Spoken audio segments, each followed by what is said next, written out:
Beautiful members, where are you? You're welcome. I'm Waisa Saddam, and I'm here to take you to another lesson. The other time, I left you with an activity, and you have to first go through it. So get your book, open it very quickly, and we see if our answers were correct. If you realize that some answers are not correct, don't wait for me to come and do for you corrections. You have to make corrections. Those who have just joined, this lesson is so interesting, but there is the one you missed. So first go, then you will find us. We shall wait for you, don't worry. Question 1. What's meant by the term weather? I expect you to have weather, the state of atmosphere at a given time and place. Did someone pass that one? Let's see question 2. Who is a meteorologist? A meteorologist is a person who scientifically studies about weather. Or you can have is a person who studies about weather. Someone is happy you have passed so far. Let's see if you will get all of them correct. Question 3. How is weather forecasting important to a farmer? Weather forecasting helps a farmer to plan for his farm activities. Let's say planting or harvesting, weeding, those are some of the farm activities. Let's see number 4. Which weather condition helps a farmer dry his harvested crops? This boy has sunshine. That is not a condition. So when there is sunshine, which condition is that one? Sunny weather is the correct answer. Why is it important for a school to have a weather station? Imagine if you had one in your school. How would that be of importance to you? 1, it is used for study purpose, or it eases study purposes. Like when you are learning about weather, you don't need to tell children, you just take them there, you show them, and they learn very easily. Next question, in which district is the main meteorological center of Uganda? That is in Wakiso district. If you have Entebbe, it's wrong. Entebbe is one of the municipalities in Wakiso district. Weather forecasting is the prediction of weather changes or the foretelling of weather changes. Do I have someone who has passed everything? Bravo to you. Be attentive even today so that you can get everything right. I'll one time come and give you very big stickers. I'll put them in your box. Now, before I end today's lesson, you should be able to define rainfall. You know when it rains, some of you go and jump into rain, which is not good. So you have to know the meaning of rainfall, the types of rainfall, the importance and dangers of rainfall. Remember, I do my work in sessions. So now let's see. Session 1. Who is ready to have session 1? Definition of rainfall. You have to know the meaning of rainfall. What do you understand by the term rainfall? When they say, when you rainfall, what comes into your mind? Share it with your friend very quickly. Okay, this is what we mean by rainfall. Rainfall is the quantity of rain falling at a given time. Rainfall is the quantity of rain falling at a given time and place. So, we also have the word rain. What does it mean?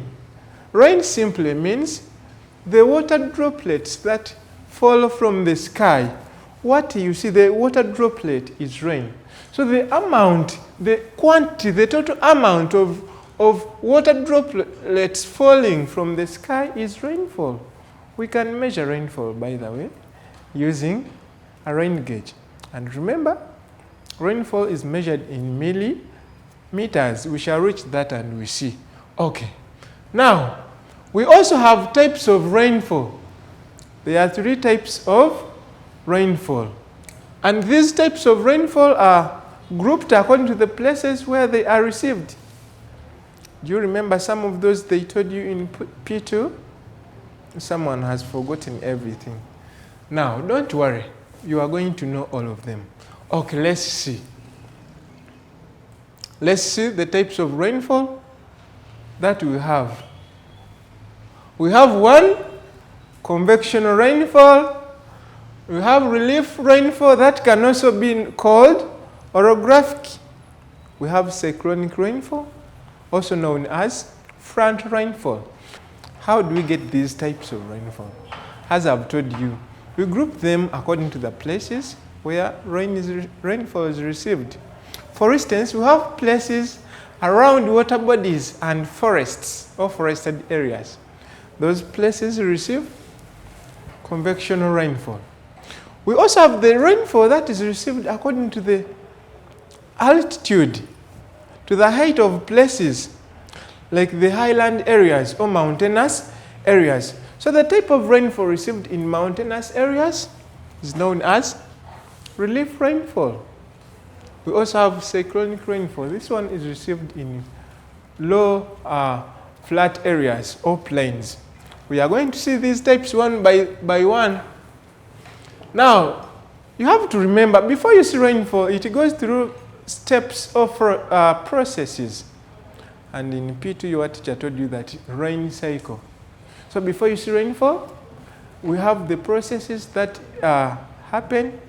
Then for you enjoy it here. Now, one, this is convectional rainfall. What do we need to have convectional rainfall? One, you must have the source of heat. The source of heat is the sun, a water body, and plants or forests. What happens? Is someone attentive? When sunshine from the sun hits the water body, it becomes hot and it evaporates. This can easily be seen. Have you ever prepared something? Okay, let me see. When you are boiling water, if you overboil it, you can come and you don't find anything in the saucepan. Where do you think that water goes? It evaporates. It changes from water state into a gas state or into air. So this is what happens. Though you will not see that the water in the lake is completely done, but it keeps on reducing. It evaporates. It turns from water into gas. And this is what we call the vapor. This vapor is in form of warm, moist wind or air. So if this air is warm, it expands and it rises up. So what happens? When this warm, moist air evaporates, it rises up to the clouds. And when it gets to the clouds, it cools or it condenses and it forms water droplets. That's why when you cover something which is hot, after some few minutes, when you remove the cover, you find there the droplets, water droplets. So this is what happens. When the vapor rises up, it goes to the clouds and it cools down, it condenses to form water droplets. And it will get back here in form of rain or rainfall. Now, we also have these plants. These plants have water in them. So they also lose excess water to the atmosphere in the process, through the process known as transpiration. So this transpiration occurs in plants. And as I explained here, the vapor here rises and it cools down. It also forms rainfall. So the process that happens here is evaporation on water bodies. It can be a lake, a sea, or a river. It can also be a swamp. Then plants or forests or trees, the process that happens here is transpiration. And then in the sky or at the clouds, there's a process known as condensation. So now when you are asked, which type of rainfall is this one? This is convectional rainfall. Because as I told you, it is received in areas around water bodies and forests. Are you able to mention such places? Like in Kampala. We are near Lake Victoria. Places around Mabira Forest receive convectional. Now let's see another type of rainfall. Yes, there is another type of rainfall here. This is a landscape. Which landscape is this one? A mountain. As I told you, these types of rainfall are got from the places where they are received. So on a mountain, we have two sides. There is a side that receives rainfall and another side does not receive rainfall. We are going to know why. It is likely near a water body, near a mountain, there can be a water body. It is possible. It may not also be very near the mountain. It can be far away from the mountain.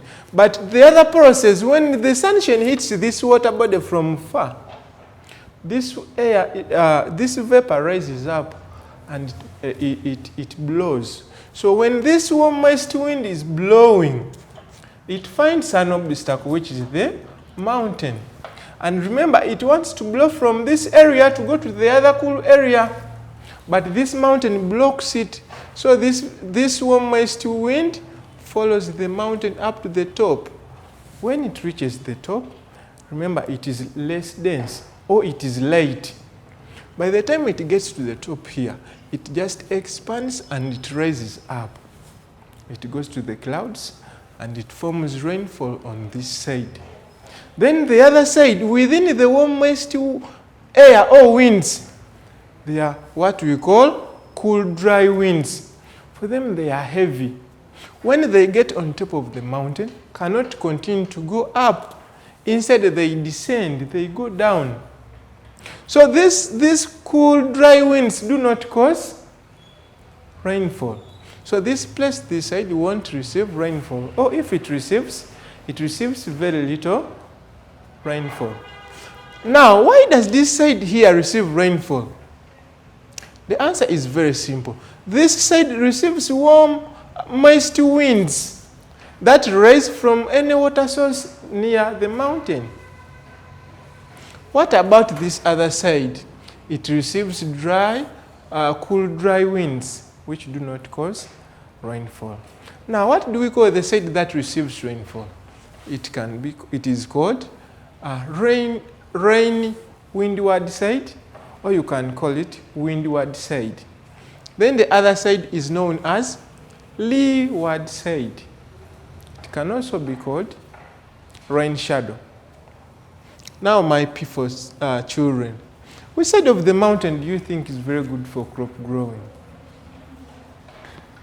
Okay, windward side. Why?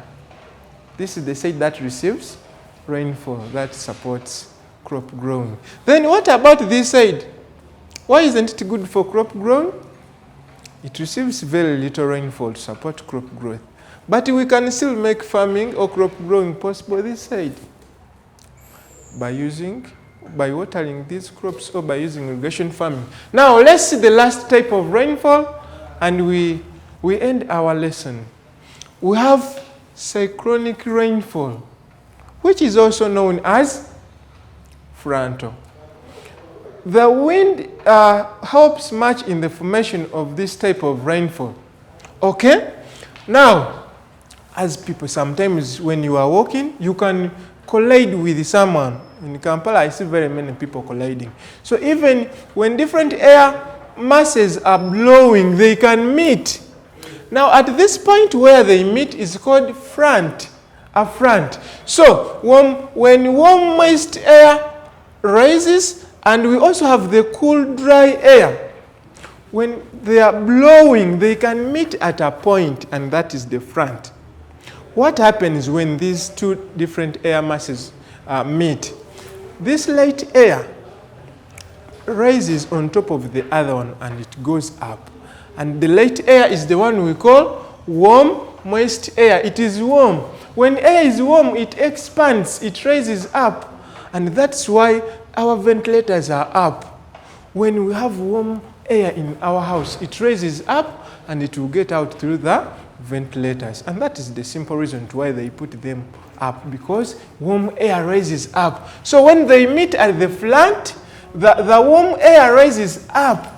And when it reaches the clouds, it cools down and it will come back in form of rainfall. Now, as I end up, how is this type of rainfall formed? It is formed when warm, moist air meet cool, dry air, and warm, moist air is forced to rise, causing the formation of cyclonic rainfall. As I told you, it is mainly received in flat areas, flat lowland lake plains. In Uganda, can find this type of rainfall in northeastern Uganda or Karamoja region. Now, this activity of these two different air masses meeting is known as cyclone, and that's where it gets its name, cyclonic rainfall. It is also known as frontal. I want to end here, and I wish you a good day. We meet again.